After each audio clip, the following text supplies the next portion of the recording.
15일 새벽에 침대를 세우고 앉아서 이야기를 하다가 허리가 뚝 했다고 해요. 엑스레이를 찍었고 오후에는 PICC 시술도 했습니다. 중심 정맥관 시술인데 병원에 오래 있다 보면은 잘 보이던 혈관도 숨고 더 이상 찌를 데가 없다 보니까 심장 가까운 곳으로 관을 삽입해서 바늘을 찌를 필요가 없이 몇 주 혹은 길게 몇 달까지 사용할 수 있는 그런 시술이에요. 피부 밖으로 3개의 선이 나와 있어서 필요에 따라서 체열, 수액, 수열 이런 것들을 할 때 사용을 하게 됩니다.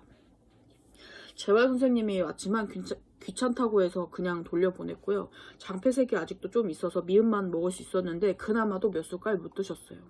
그때 저는 교대하려고 집에서 나와서 버스 정류장에 있었는데 모르는 핸드폰 번호로 전화가 오더라고요. 병원에서 이제 보호자한테 가끔씩 전화하는 일이 있다 보니까 병원일 것 같다고 생각해서 받았는데 병원이었습니다. 장기이식센터였고요. 뇌사자가 나와서 엄마가 간이식을 할 수도 있을 것 같다는 소식이었어요. 그리고 가능하면 신장까지도 함께 받을지도 모르겠다는 말. 하겠냐고 물어봐서 당연히 하겠다고 했습니다. 빠르면 다음 날이 16일날 밤에 수술할 수도 있다고 했어요. 언니에게 바로 전화를 했는데 버스 안에서 엉엉 울면서 통화를 했어요. 너무 기쁘기도 하지만 뇌사자 장기이식을 신청한 지 며칠 되지도 않았는데 이렇게 빨리 기회가 올 만큼 엄마가 많이 위급하구나, 많이 위험한 상황이구나 하는 그런 생각이 많이 들었습니다.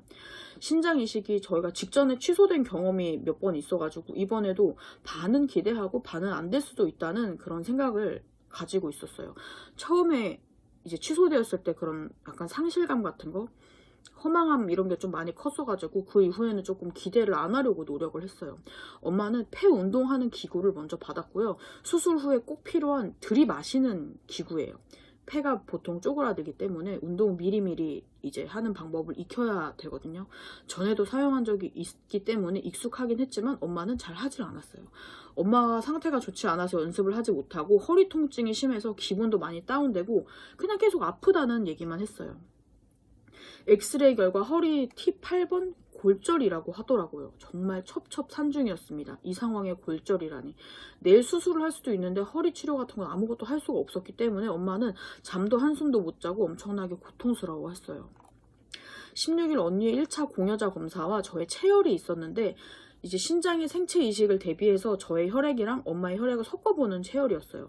엄마를 잠깐 혼자 놔두고 언니랑 장기 이식 센터에서 생체 이식 수술에 대한 설명을 들었습니다.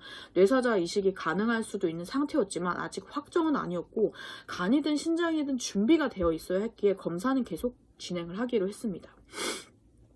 수술이 확정되는 거는 오후가 되어야지 나온다고 했어요. 할지 안 할지도 모르지만 준비는 일단 다 되어 있어야 했기 때문에 아침부터 수술 대비해서 관장도 하고 물도 다 금식인 상태였어요. 극심한 고통으로 엄마는 하루 종일 투석하는 내내 아프다고 소리를 냈어요. 제가 할 수 있는 것이 아무것도 없다 보니까 너무도 괴로웠습니다. 아파서 죽겠다, 너무 아프다, 나 너무 아파, 아파요, 어떻게 좀 해주세요. 계속 이렇게 얘기를 했어요. 근데 이거를 저도 잠도 한숨도 못 자고 20시간 동안 듣는데 진짜 미치겠더라고요. 아마 엄마는 더 많이 힘들었을 것 같아요. 저도 허리 디스크가 있어 봤기 때문에 골절과 비교도 물론 안 되겠지만 그 고통을 조금은 이제 헤아릴 수가 있었어요. 엄마가 투석하는 동안에 잠시 병실로 올라가서 간이랑 신장 이식 수술 동의서를 작성을 했습니다. 언제나 이런 거는 언니가 했었는데 이번에는 제가 하려니까 너무 긴장되고 걱정되고 떨리더라고요.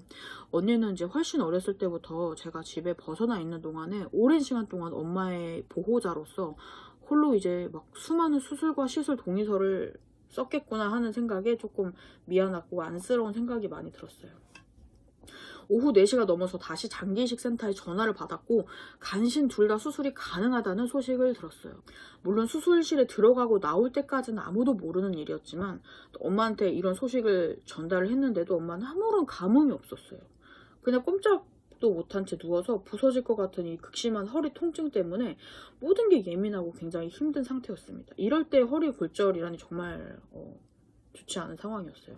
그 이후에 간이식 수술 담당인 이광 교수님이 왔다 갔었고 그리고 신이식 수술 담당인 한아람 교수님이 또 왔다 갔어요. 신장의 경우에는 상태가 조금 좋은 컨디션은 아니어서 여러 가지 상황을 고려해 봐야 되고 수술을 한 후에도 투석을 다시 해야 할 수도 있는 상황까지 생각을 해야 했습니다.